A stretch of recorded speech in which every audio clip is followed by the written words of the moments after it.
welcome back to the channel. Today we have an update to the Chrissy Powell story and another Scareful story of a woman who went missing and was later found in the passenger seat of her own car. If you're new here, thanks for watching and I hope you'll consider subscribing to the channel. If you're returning to the channel, welcome back. If you like what you see, please give the video a like and share your thoughts down below. Likes and comments help YouTube to show the video to more people. And now an update to the Scareful story of Chrissy Powell. Christina Chrissy Lee Powell left her house in the Apple Creek neighborhood in San Antonio, Texas on July 5th, 2022, telling her mom that she was headed off to work. The 39-year-old paralegal was running late and was in a rush. Before leaving her house, she called her job to let them know that she was running late. Doorbell video shows her rushing out of the home and towards her car at around 10:34 a.m. Chrissy drove away in her black 2020 Nissan Rogue, and it should have taken her only about 15 minutes to get to work. However, she never arrived. Chrissy's mom reported her missing the next day. 11 days later, a security guard at the Huebner Oaks Center strip mall noticed a black Nissan Rogue parked in the lot. Although the car continued to be parked in the same spot day after day, and although a sign posted at the shopping center threatens to tow cars that are parked too long, no guard went to investigate the Nissan for 7 more days. On July 23rd, after noticing a foul odor coming from the car, a guard did go and check it out, finding Chrissy's body in the front passenger seat. The high temperature on July 5th, when Chrissy went missing, was 100 degrees and had stayed relatively high in the days and weeks following her disappearance. This is Texas in July that we're talking about after all. Police responded and were able to identify Chrissy by her vehicle and identification found within the vehicle. Her remains were taken to the medical examiner to make an official identification and to try and determine her cause of death. Although the security for the strip mall didn't note Chrissy's car as being in the lot until 11 days after she went missing, security camera footage shows Chrissy pulling her car into the parking space a mere half an hour after leaving her home on July 5th. She never left the vehicle and was alone in the car the entire time, suggesting that there was no foul play. The medical examiner is still looking into her cause of death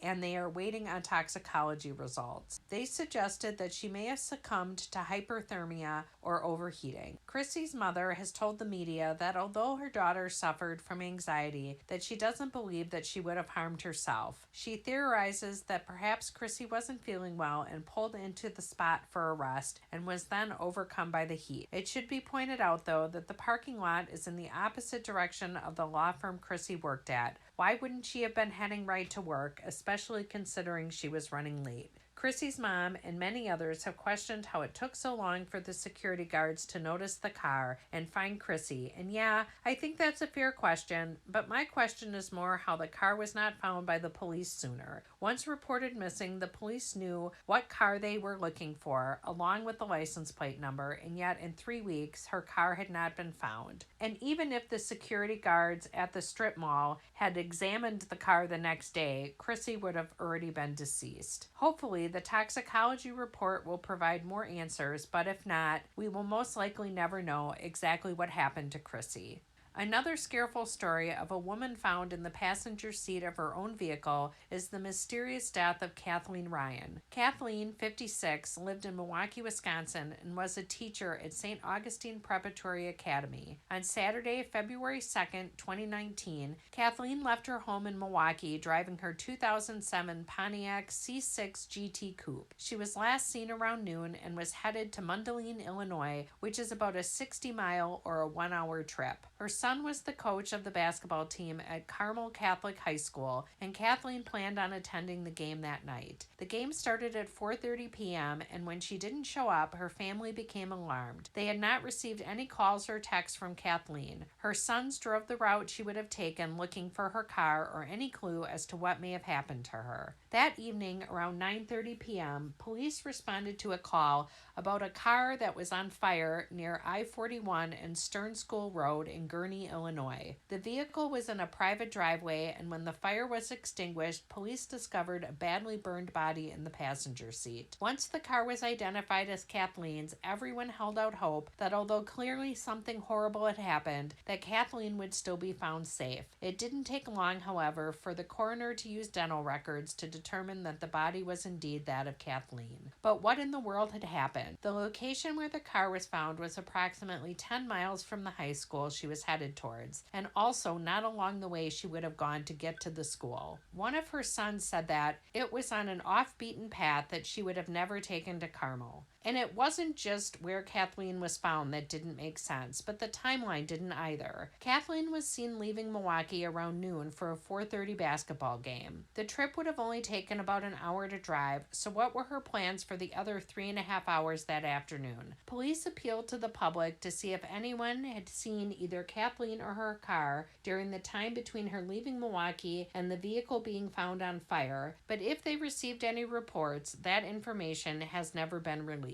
Some people speculated that perhaps Kathleen had planned on doing some shopping prior to the game. Close to where she was found, there is a large shopping mall. Could something have happened to her there? Was she the victim of a carjacking? If it was a carjacking, though, why take Kathleen along with the car and then not just take her, but also kill her and then burn the car within a few hours of having stolen it? Months after her death, the Lake County Sheriff's Office said that there is nothing that has brought us to any conclusion that somebody did this to Kathleen. We don't have any evidence somebody caused this to happen to Kathleen. If someone didn't murder Kathleen, then what did happen? Kathleen's 57th birthday was only a few days after she disappeared. Was she struggling with mental health issues? Was she struggling with the idea of getting older? Was it a combination of things? Legal records show that Kathleen had multiple DUI convictions. Could she have stopped somewhere that afternoon to drink, either pulling down the private drive to get off the road and drink, or realizing that she shouldn't be driving, and then she pulled off the road in order to sleep it off? The driveway is right where a main road connects to another main road, and the intersection is shaped like the letter T. Instead of turning left or right, was Kathleen confused and thought the driveway was a road leading back into a wooded area where she'd have privacy? The house that the driveway belongs to is set pretty far back, so it's possible that she didn't even realize that it was a driveway. When the car was found, it was not visible from the road. The idea that she pulled off there to take a break makes her being found in the passenger seat make a little bit more sense. The passenger seat would be a more comfortable place to recline the seat, stretch out your legs, and have a little nap. But even if that's what happened, that doesn't answer how the car started on fire. Was it a malfunction and she was asleep when the fire started and then couldn't get out? Despite Kathleen's death happening over 3 years ago, there have been little to no updates. The lack of any information leads me to believe that both the police and Kathleen's family have the answers that they need. So what do you think? Did both Chrissy and Kathleen die in tragic accidents, or was it something or someone else? Let me know down below, and until next time, stay safe and stay careful.